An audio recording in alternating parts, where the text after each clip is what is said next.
हिंद प्यारे साथियों, कैसे हो आप सब। बिल्कुल मस्त होंगे। यू विक्टर ज्ञान यूट्यूब चैनल पर आप सभी का बहुत बहुत स्वागत है। मैं doctor Ajay Sharma, writer and educator, आपका आपके इस यूट्यूब चैनल पर बहुत बहुत स्वागत करता हूं। आज के इस वीडियो में हम बहुत ही डिटेल से, बहुत ही सिस्टमेटिक तरीके से समझने वाले हैं कि अभी जो AORO का प्रीलिम्स का जो एग्ज़ाम हुआ है उसकी एक्सपेक्टेड कट ऑफ कितनी जा सकती है। यूट्यूब पर बहुत सारे टीचरों ने, बहुत सारे यूट्यूब चैनलों पर अलग अलग कैंडिडेटों के द्वारा बहुत सारे वीडियो अपलोड कर दिए गए हैं एक्सपेक्टेड कट ऑफ को लेकर।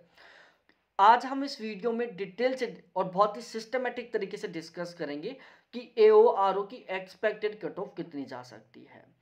हम हर एक एग्जाम की एक्सपेक्टेड कट ऑफ के ऊपर डिस्कस करते हैं और हमारा जो अनुमान है वो लगभग सटीक बैठता है।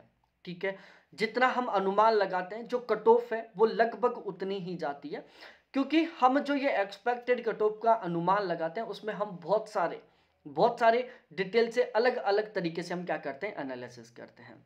जैसे हम ये जो एक्सपेक्टेड कट ऑफ के बारे में डिस्कस करने वाले हैं, इसमें हमने बहुत सारे मेन आधार माने हैं और उनके बेस पर हमने एनालिसिस किया और फिर हम यहाँ पर एक्सपेक्टेड कट ऑफ के बारे में डिस्कस करने वाले हैं।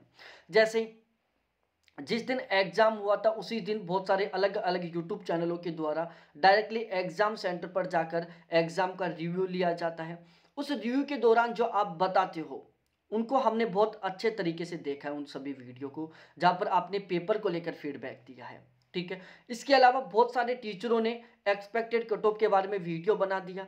ठीक है, उन वीडियोस को देखा है और उन वीडियोस के कमेंट में जो आपने कमेंट कर रखा है उनको पढ़ा है। ठीक है, इसके अलावा इससे पहले जो एग्जाम हो चुके हैं उन सभी को आधार मानते हुए हम यहाँ पर एक्सपेक्टेड कट ऑफ के बारे में डिस्कस करने वाले हैं। तो हमारा ये जो एक्सपेक्टेड कट ऑफ का जो अनुमान वो एक बहुत ही बड़े एनालिसिस के बेस पर है और जहाँ तक है कट ऑफ लगभग इतनी ही जाने वाली है। इसके अलावा मेरे आप सभी कैंडिडेटों से एक हाथ जोड़कर रिक्वेस्ट है कि आप इस वीडियो को अपने सभी दोस्तों के साथ शेयर करो और सभी के सभी कैंडिडेट आपने कितने क्वेश्चन अटेम्प्ट किए। ठीक है, फर्स्ट पेपर में जीएस वाला जो पेपर था उसमें आपके कितने क्वेश्चन ठीक हो रहे हैं नेगेटिव मार्किंग के बाद, हिंदी में आपके कितने क्वेश्चन ठीक हो रहे हैं नेगेटिव मार्किंग के बाद, और आप किस कैटेगरी से बिलोंग करते हैं ये कमेंट सेक्शन में कमेंट करके जरूर बताएं ताकि हम एक और भी शानदार वाली सटीक एनालिसिस तक पहुंच सकें। सबसे पहले हम एक बार पेपर पैटर्न को समझ लेते हैं जो ऑलरेडी आपको पता है। भाई पेपर फर्स्ट जीएस का था, 140 क्वेश्चन थे, 140 नंबर के थे। ठीक है, इसके अलावा पेपर 2 हिंदी का था, 60 क्वेश्चन थे, 60 नंबर थे। ठीक है, टोटल 200 क्वेश्चन आए थे और 200 मार्क्स के थे, मतलब एक क्वेश्चन 1 मार्क्स का था। अब हम सबसे मेन डिस्कस करते हैं पेपर के लेवल के बारे में। देखो, जो कट ऑफ होती है वो सबसे ज्यादा डिपेंड करती है पेपर के लेवल के ऊपर ही। ठीक है, नंबर ऑफ स्टूडेंट कितने परसेंट हो रहे हैं, कितने एब्सेंट हैं, ये कट ऑफ को बहुत ज़्यादा प्रभावित नहीं करता। कट ऑफ को सबसे ज़्यादा प्रभावित करता है पेपर का लेवल। यदि पेपर इजी आएगा कट ऑफ बहुत ज़्यादा जाएगी, पेपर टफ आएगा कट ऑफ बहुत कम जाएगी, पेपर यदि मॉडरेट लेवल का आएगा तो कट ऑफ एवरेज आएगी। ठीक है, अब यदि हम दोनों पेपर का एनालिसिस करें, देखो जो जीएस का पेपर था ना वो मॉडरेट टू हार्ड लेवल का था। ठीक है, इसको मॉडरेट लेवल का पेपर भी नहीं कह सकते, मॉडरेट टू हार्ड लेवल का पेपर कहेंगे। ठीक है, ज़्यादातर कैंडिडेटों ने रिव्यू के दौरान यही कहा है कि भाई सर पेपर बहुत ही टफ आया था। ठीक है, जो जीएस का पेपर था वो टफ था, बहुत सारे लोगों ने टफ बताया, बहुत सारे लोगों ने मॉडरेट टू हार्ड बताया है। ठीक है, इसके अलावा कुछ एक कैंडिडेट थे जिन्होंने पेपर को मॉडरेट बताया, बाकी इजी तो किसी ने नहीं बताया। ठीक है, तो जो जीएस का पेपर था वो मॉडरेट टू टफ लेवल का था, मॉडरेट टू हार्ड लेवल का था। हिंदी का पेपर था वो मॉडरेट लेवल का था। जीएस की तुलना में हिंदी का पेपर इजी था। ज़्यादातर कैंडिडेटों का जिन्होंने सही ढंग से तैयारी की थी हिंदी में उनका बहुत अच्छा स्कोर हुआ है। तो ये था पेपर लेवल के बारे में। तो भाई जो जीएस का paper moderate to hard level है जहाँ से 140 क्वेश्चन आए थे 140 नंबर के, हिंदी का पेपर मॉडरेट लेवल का था जहाँ से 60 क्वेश्चन आए थे 60 नंबर के। तो ओवरऑल जो कट ऑफ है ना वो ज़्यादा नहीं जाने वाली, कट ऑफ कम ही जाएगी क्योंकि हर एक कैंडिडेट के बहुत अच्छा स्कोर नहीं हो रहा है। अब हम यहाँ पर एक्सपेक्टेड कट ऑफ के बारे में डिस्कस करते हैं। देखो, एक बार हम जान लेते हैं कि 2021 में जो AORO का एग्जाम हुआ था उसमें कट ऑफ कितनी गई थी प्रीलिम्स की। देखो, रिजल्ट आ चुका है, अभी तक बोर्ड ने कोई किसी तरीके का नोटिफिकेशन निकाल कर ये नहीं बताया कि प्रीलिम्स की कट ऑफ कितनी गई है, मेंस की कट ऑफ कितनी गई है। जिन जिन कैंडिडेटों का सिलेक्शन हुआ था डायरेक्टली उनकी लिस्ट जारी कर दी गई है। लेकिन बहुत सारे कैंडिडेटों ने आरटीआई लगाई और उनसे पता चला है कि 2021 में जो एओआरओ का कट ऑफ एग्जाम हुआ था उसकी कट ऑफ थी वो इस रेंज में गई थी। ठीक है, ये आरटीआई के द्वारा पता चला है, कट ऑफ को लेकर कोई भी नोटिफिकेशन नहीं है।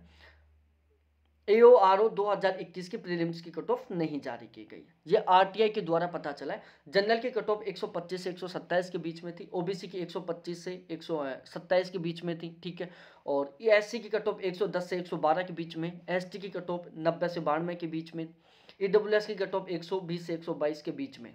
ठीक है, और जो फीमेल है उनकी कट ऑफ 112 से 115 के बीच में रही थी। अब हम सबसे मेन डिस्कस करते हैं कि अब कट ऑफ कितनी जा सकती है। इस कट ऑफ को लेकर आपकी क्या राय है ये भी आप कमेंट सेक्शन में कमेंट करके जरूर बताना। देखो, जनरल की जो कट ऑफ है, जिन कैंडिडेटों के 125 प्लस का स्कोर हो रहा है ना, वो बिल्कुल 100% बहुत अच्छा स्कोर है उनका, 100% वो मेंस देने के लिए जाएंगे। ठीक है, प्रीलिम्स उनका 100% क्वालिफाई होगा। अब बात की जाए ओबीसी, देखो ओबीसी का सीन अलग ही चलता है। बहुत सारी बार है जो ओबीसी की कट ऑफ जनरल से भी ज्यादा चली जाती है। यदि हम एओआरओ के पिछले 2 रिजल्टों की बात करें तो उसमें जो ओबीसी की कट ऑफ है वो जनरल के बराबर गई है। तो यहां पर हम ओबीसी का लेके चलते हैं कि ओबीसी की 120 से लेकर 125 के बीच में जाने वाली है, जनरल से ज्यादा नहीं जाएगी जहां तक अनुमान है। उसके बाद ईडब्ल्यूएस जिनके 120 प्लस का स्कोर हो रहा है वो 100% मेंस देंगे, प्रीलिम्स उनका क्वालिफाई होगा। एससी जो कैंडिडेट एससी कैटेगरी से बिलोंग करते हैं उनके 110 नंबर प्लस का स्कोर हो रहा है, उनका 100% प्रीलिम्स क्वालिफाई होगा। एसटी जिनका 95 प्लस का स्कोर हो रहा है उनका प्रीलिम्स क्वालिफाई होगा। और जो फीमेल है भाई 5 नंबर कम मान के चल लेना, बहुत ज्यादा गैप नहीं जाएगा मेल और फीमेल की कट ऑफ में, लगभग 5 नंबर का अंतर जाएगा। ठीक है, तो ये तो है मेल की कैटेगरी वाइज। ठीक है, इससे 5 नंबर कम कर लेना यदि आप फीमेल हो तो कैटेगरी वाइज तरीके से। ये हमारा एओआरओ की जो प्रीलिम्स की एक्सपेक्टेड कट ऑफ थी उसके बारे में एक आकलन था। ठीक है, वीडियो कैसा लगा कमेंट सेक्शन में कमेंट करके जरूर बताना। इस कट ऑफ के संबंध में आपकी क्या राय है वो भी कमेंट सेक्शन में कमेंट करके जरूर बताना। और चैनल को सब्सक्राइब नहीं किया तो प्लीज़ एक बार चैनल को जरूर सब्सक्राइब करना, वीडियो को लाइक करना, आपके जितने भी दोस्त हैं उन सभी के साथ शेयर करना ताकि ज़्यादा से ज़्यादा लोगों तक ये वीडियो पहुँचे और ज़्यादा से ज़्यादा लोग इस वीडियो के संबंध में अपना फीडबैक दें। बहुत बहुत धन्यवाद आप सभी को देखने के लिए। थैंक्स बाय मेरे प्यारे साथियों।